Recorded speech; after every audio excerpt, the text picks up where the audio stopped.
Each year, more than 100 billion garments are made and around $450 billion worth of textiles are thrown away around the world.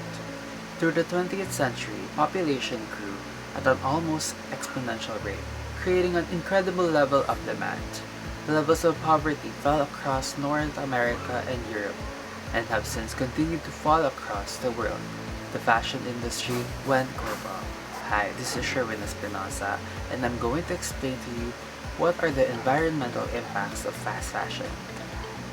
Due to the overproduce of massive clothing, most of that product ending up in a landfill. The throwaway society we live in today started during the Industrial Revolution. Before the entire industry became mechanized, clothing was produced by hand at a slow speed, and fashion was for the richest in society. Clothes that were made for most of the population was designed to last, and when it could no longer be used, it was repaired, repurposed, or burnt. Fast fashion is a term used to describe clothing that is manufactured quickly and cheaply. It has also become associated with disposable fashion because it creates low-quality garments to meet the demand of the current trends. The exclusivity of luxury brands and the design that we once only saw celebrities and socialites wearing are now much more widely available in the form of knockoffs. Fast fashion brands can take these designs, change them slightly, and bring them to the high street or to our phones in a matter of weeks. However, unlike the luxury brands that produced the same style at a much greater quality, fast fashion brands produce it at much lower quality and basically design it to be disposable, just to make sure we're always buying more.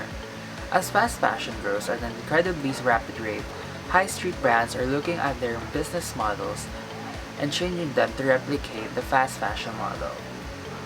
Rather than sell clothes of a higher quality at a slightly higher price, brands will reduce the cost and quality of their clothing and encourage shoppers to buy more with them, thus generating an increasing amount of waste. We might not consider clothing to be the particularly intensive when it comes to emissions. After all, it's just small pieces of clothing that we wear. However, the production of these clothes on such a mass scale can have a huge impact on emissions, water consumption, pollution, and waste generation. In 2015, the production of clothing and textiles produced more total emissions than all international flights and maritime shipping put together. As a total, the textile industry contributes to about 5% of the global emissions, but that could well rise with the growth of fast fashion and an increasing demand for cheap clothing. Take the example of synthetic material, polyester, nylon, spandex, and etc. that are commonly used for many different types of clothing. Each year, 342 million barrels of crude oil are used to produce these synthetic fibers. Whilst more natural fabrics like cotton have a much smaller carbon footprint in comparison to clothing made from synthetic oil-based fibers, they are often much more water-intensive. Using cotton as an example, producing just one cotton-based jacket can consume more than 10,000 liters of water, just for one item of clothing. Not only that, the materials like denim also requires huge amounts of water consumption, which as we enter a hotter, drier period of this planet's life will increase the water stress on countries and regions that are already struggling to meet their own needs. The consumption of water in textile production is a huge problem in itself, but it isn't only the negative impact in this industry. Pesticides used on crops that you once grown for clothing can dramatically reduce the quality of soils on many of these farms, as well as contaminate water resources. Dyes and chemicals used in the textile dyeing process can also have detrimental impacts on our health and on the environment.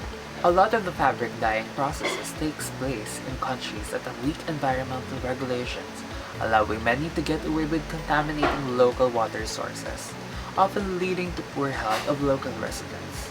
If fast fashion continues to grow, as is predicted, then we will continue to produce more and more waste, where it used to be made from natural fibers. Waste clothing was biodegradable or could be easily recycled. However, the introduction of synthetic materials into the production of clothing makes this impossible. Clothing is no longer made to be recycled, and so will often end up in the landfill because there is simply nothing else that we can do to repurpose or recycle it in any way.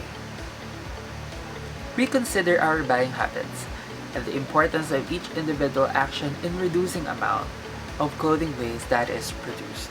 These are just small actions, but small changes can absolutely drive change at a higher level. Thank you.